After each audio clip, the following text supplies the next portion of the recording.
Jakarta yang tidak patuh pada protokol kesehatan.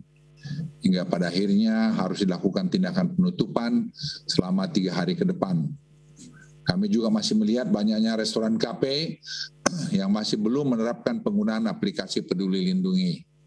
Padahal ini semua adalah untuk keamanan kita bersama.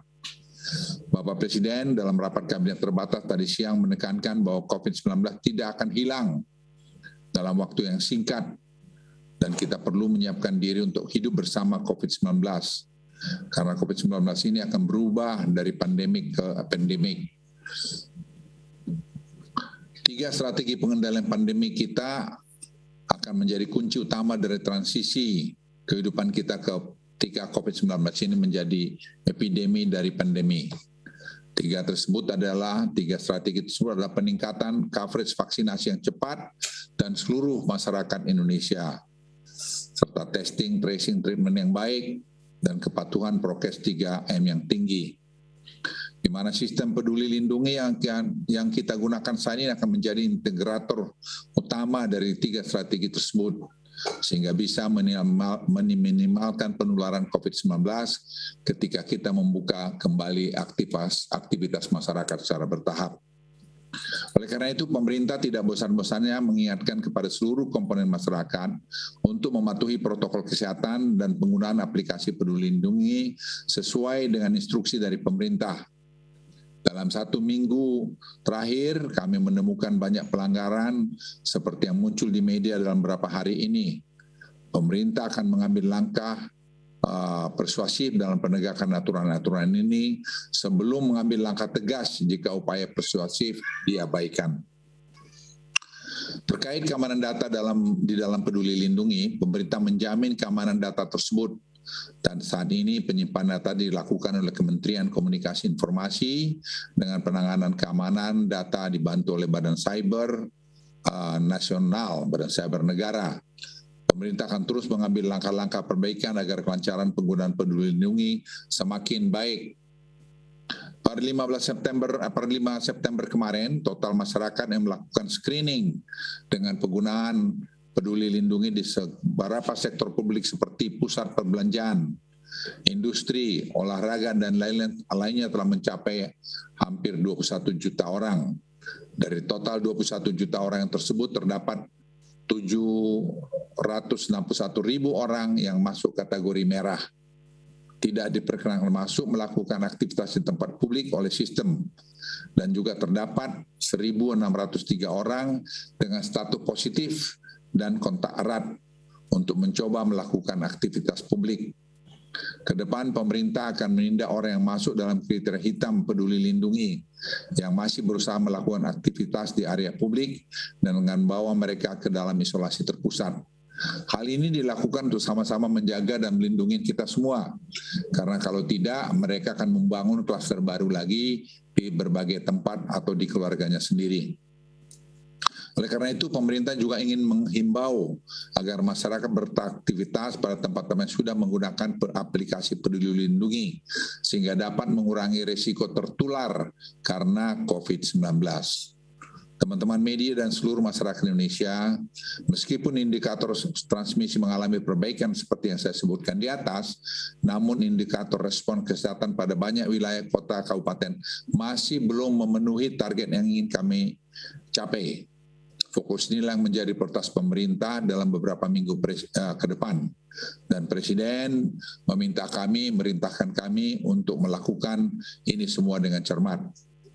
Contohnya pada rasio kontak erat, meskipun telah terjadi kenaikan signifikan rasio kontak erat dari 3,37 ke awal Agustus menjadi 7,89 per 5 September, namun pada banyak daerah rasio kontak eratnya masih di bawah 5, sehingga kemudian menghambat daerah tersebut untuk menjadi turun level. Ini penting sekali, kami berharap memang bisa sampai rata-rata 10 kontak erat target pada waktu 2-3 minggu ke depan. Seiring dengan kondisi situasi COVID-19 yang makin baik, serta implementasi protokol kesehatan dan penggunaan Peduli Lindungi yang terus berjalan, ada beberapa penyesuaian aktivitas masyarakat yang bisa dilakukan dalam periode 7-13 September ini. Yang pertama, penyesuaian waktu makan atau dine-in di dalam mal menjadi 60 menit dengan kapasitas 50%. Akan dilakukan uji coba pembukaan 20 tempat wisata di kota dengan level 3 dengan penerapan protokol kesehatan yang ketat dan implementasi platform Peduli Lindungi. Serta kabupaten kota level 2 juga akan diwajibkan menggunakan Peduli Lindungi pada tempat-tempat wisata yang sudah diperbolehkan buka. Kami akan melakukan uji coba protokol kesehatan dan Peduli Lindungi untuk mal dan pusat perbelanjaan di Bali dengan batasan-batasan tertentu. Pandemi telah mengajar kepada kita semuanya untuk mencari titik keseimbangan antara gas dan rem, seperti yang selalu disampaikan oleh Presiden. Keseimbangan antara kepentingan kesehatan dan perekonomian harus disikapi secara teliti dan hati-hati. Dalam mengambil keputusan, pemerintah harus terus merujuk kepada data, serta kepada ilmu pengetahuan dan teknologi terbaru. Eksekusinya juga dilakukan secara bertahap, bertingkat dan berlanjut. Dan tidak ada yang kita kerjakan tidak terpadu. Ini saya mohon para pemirsa, rakyat Indonesia juga paham bahwa Presiden ingin jangan naik lagi COVID ini. Di akhir kata saya juga tentu tidak bosan mengajak agar kita semua menjadikan doa sekaligus berupaya untuk tidak lengah dalam penerapan protokol kesehatan. Dan selanjutnya semoga Tuhan Yang Maha Kuasa selalu memberikan kesehatan, kekuatan dan meridai serta memberikan kemudahan kita semua agar kita semua dapat keluar dari pandemi COVID-19 ini. Dan kita jangan pernah jumawa bahwa kita seolah-olah sudah selesai mengatasi ini. Perjalanan masih panjang. Kita harus bisa melalui rintangan-rintangan ini bila kita semua disiplin. Terima kasih. Wassalamualaikum warahmatullahi wabarakatuh. Dan selanjutnya saya persilakan Menko Perekonomian Pak Airlangga untuk menyampaikan. Terima kasih Pak Menko Marinvest, Pak Luhut, Wamen Kesehatan Pak Dante, beserta masyarakat Indonesia yang saya banggakan dan cintai, serta teman-teman media cetak maupun elektronik. Saya akan melanjutkan apa yang disampaikan oleh Pak Menko Marinvest, bahwa evaluasi PPKM di luar Jawa ini dilakukan setiap 2 pekan, perpanjangannya setiap 2 pekan, dan tentu evaluasinya juga dilakukan setiap minggu.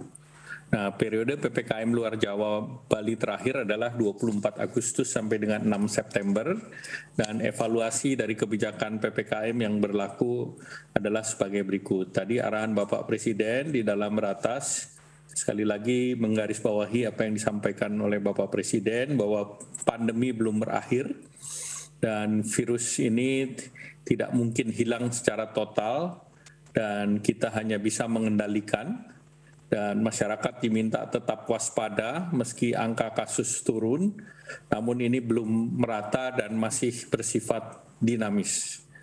Kemudian Bapak Presiden meminta akselerasi vaksinasi menjadi fokus utama dan juga diberikan prioritas kepada 5 kabupaten kota di tempat akan diselenggarakannya PON, di mana untuk itu Dinkes, TNI, Polri perlu dikerahkan.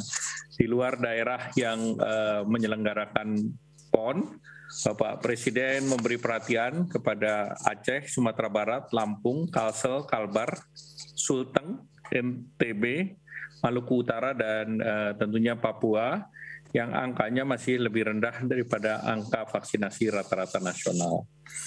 Kemudian kalau dilihat dari segi kasus aktif, luar Jawa ini dari 155.519, ini luar Jawa kontribusinya 60%, dan kasus aktif di luar Jawa Bali menurun, dan penurunan tertinggi di Nusa Tenggara minus 73,76%. Dari segi kesembuhan di luar Jawa Bali 90%, sedikit di bawah nasional yang 92,94%. Kemudian kasus kematian di luar Jawa Bali 2,99%, di bawah standar nasional yang sedikit lebih baik yaitu 3,29%.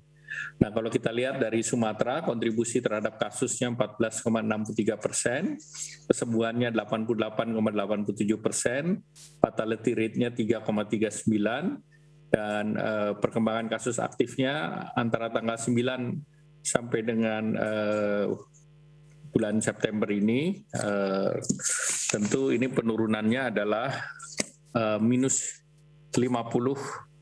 Jadi kalau kita bandingkan 9 Agustus sampai 4 September, turunnya adalah 50,69%. Khusus di Nusa Tenggara, kontribusi terhadap kasus secara nasional 2,1%, kesembuhannya di atas nasional 93,83%, tingkat fatality rate-nya di bawah nasional 2,27%, kemudian juga kasus aktifnya 2,18% dan penurunannya 73,76% dari 9 Agustus sampai dengan 4 September.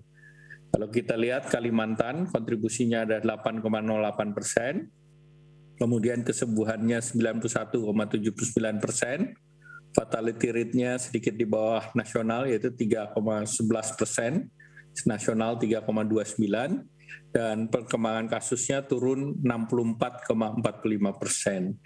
Demikian pula Sulawesi, kontribusi terhadap nasional terhadap kasusnya adalah 5,46%, kesembuhannya 91,78%, fatality rate-nya adalah 2,55%, kemudian terkait dengan penurunan kasus aktif adalah minus 62,39%.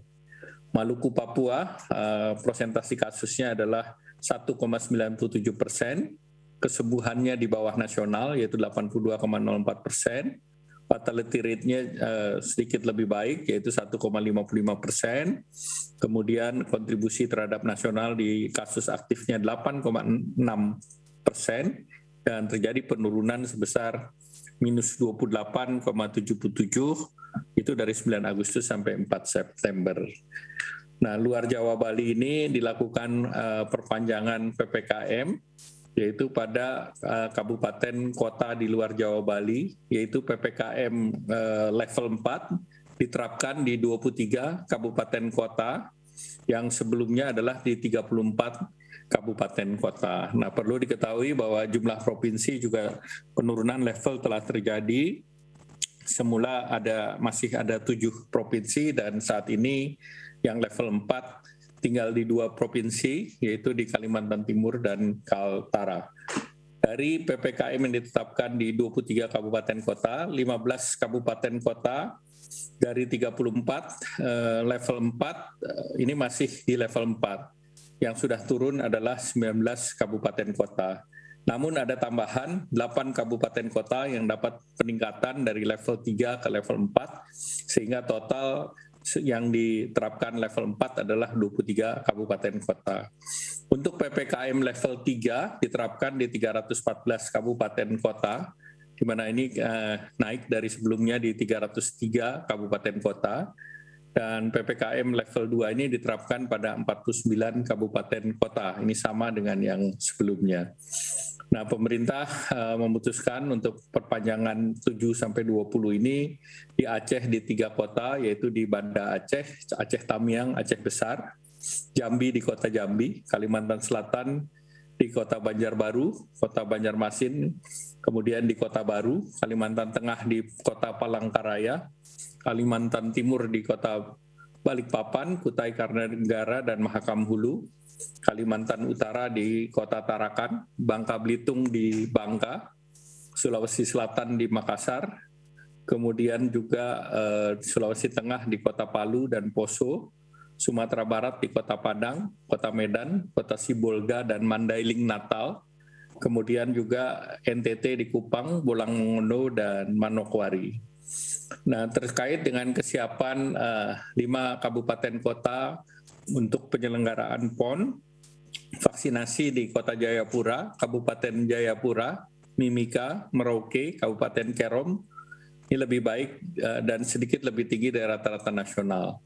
Kasus aktif mengalami kenaikan tetapi diindikasikan 81% perlu statusnya diperbaiki setelah 21 hari. Kalau kita lihat Kota Jayapura, vaksinasi dosis pertamanya sudah 51%, Kabupaten Jayapura 48,39%, Mimika 50,60%, Merauke 55,58%, dan Kerom di 33,73%. Nah, khusus untuk di luar Jawa juga dicoba aplikasi Peduli Lindungi untuk kabupaten kota yang telah mencapai 50% vaksinasi dosis pertama, yaitu satu di Kota Banda Aceh, itu sudah 58,47%, Kota Jambi 65%, Kota Kupang 61%, Palangkaraya 58%, dan Batam 83%. Nah, Peduli Lindungi ini digunakan untuk venue check-in di beberapa kegiatan, entah itu di mal, di kegiatan-kegiatan yang membutuhkan ataupun masuk dalam kegiatan yang terkait dengan fasilitas-fasilitas umum. Nah, selanjutnya dapat kami sampaikan bahwa bantuan tunai untuk PKL, warung, ataupun warteg, ini kepada 1 juta PKL dan pemilik warung yang diberikan dana 1,2 juta melalui TNI Polri, ini akan segera dijalankan, dan ini adalah bukan penerima BPUM dan lokasi usaha di PPKM level 3 dan 4. Nah, ini akan segera dijalankan karena seluruh regulasinya telah lengkap. Nah, kemudian terkait dengan program jaring pengaman sosial, ini realisasi insentif, salah satunya kartu prakerja, ini telah dibagikan selama tahun 2021 ke 4,3 juta, dan di batch gelombang ke-19 ini sudah 3,9 juta yang mendaftar dan penerimanya adalah 800.000. Selanjutnya, sekali lagi sesuai arahan Bapak Presiden bahwa ini dapat terjadi penanganan ini secara baik, koordinasi pemerintah pusat, pemerintah daerah, gubernur, beserta Forkominda, bupati, wali kota, beserta Satgas COVID dan TNI Polri, dan tentu saja mengapresiasi partisipasi dari masyarakat untuk terus menjalankan protokol kesehatan, menggunakan masker, 3M maupun yang dilakukan oleh Satgas dalam penanganan 3T dan tentunya vaksinasi. Dan harapannya tentu masyarakat bisa untuk mendorong agar vaksinasi ini bisa terus berlangsung hingga sebagian besar dari penduduk kita, sebagian masyarakat bisa tervaksinasi dosis pertama, dan harapannya tentu di bulan Desember nanti sudah mendekati 208 juta penduduk yang sudah tervaksinasi. Sekali lagi kami mengucapkan terima kasih atas seluruh kerjasama dengan seluruh stakeholder atau pemangku kepentingan, demikian pula dengan teman-teman dari media cetak maupun media elektronik. Demikian kami kembalikan pada Pak Menko Marifest. Wassalamualaikum warahmatullahi wabarakatuh. Terima kasih Pak Airlangga. Saya pikir sudah dijelaskan oleh Pak Airlangga. Saya persilakan Wakil Menteri Kesehatan, Pak Dante, silakan. Terima kasih Pak Menko Marifest, Pak Menko Perekonomian, serta seluruh rakyat Indonesia yang saya banggakan. Itu dia keterangan pers yang disampaikan oleh Menko Maritim dan Investasi Luhut Binsar Panjaitan bersama dengan Menko Perekonomian Airlangga Hartarto mengenai status PPKM di beberapa wilayah. Sebelumnya tadi disebutkan PPKM level 4 di Jawa Bali tinggal 11 daerah, ini disampaikan oleh Luhut Binsar Panjaitan. Di daerah-daerah yang dimaksud tentu saja aturan-aturan terkait dengan protokol kesehatan masih ditegakkan. Namun ada juga beberapa daerah yang turun secara signifikan, yang tadinya level 3 turun ke level 2. Ada penambahan di mana dari sebelumnya 27 kabupaten kota menjadi 43 kabupaten kota di Jawa Bali yang turun status menjadi level 2. Dan tadi ditekankan juga untuk menggunakan aplikasi Peduli Lindungi sebagai syarat aktivitas publik, baik itu belanja dan penggunaan transportasi dan lain sebagainya. Dan diminta tentu saja akselerasi vaksinasi untuk warga utamanya di daerah penyelenggara PON ini menjadi dipercepat untuk mengantisipasi penularan COVID-19. Dan pemirsa, kita break sejenak, kami akan kembali dengan iNewsroom sesaat lagi.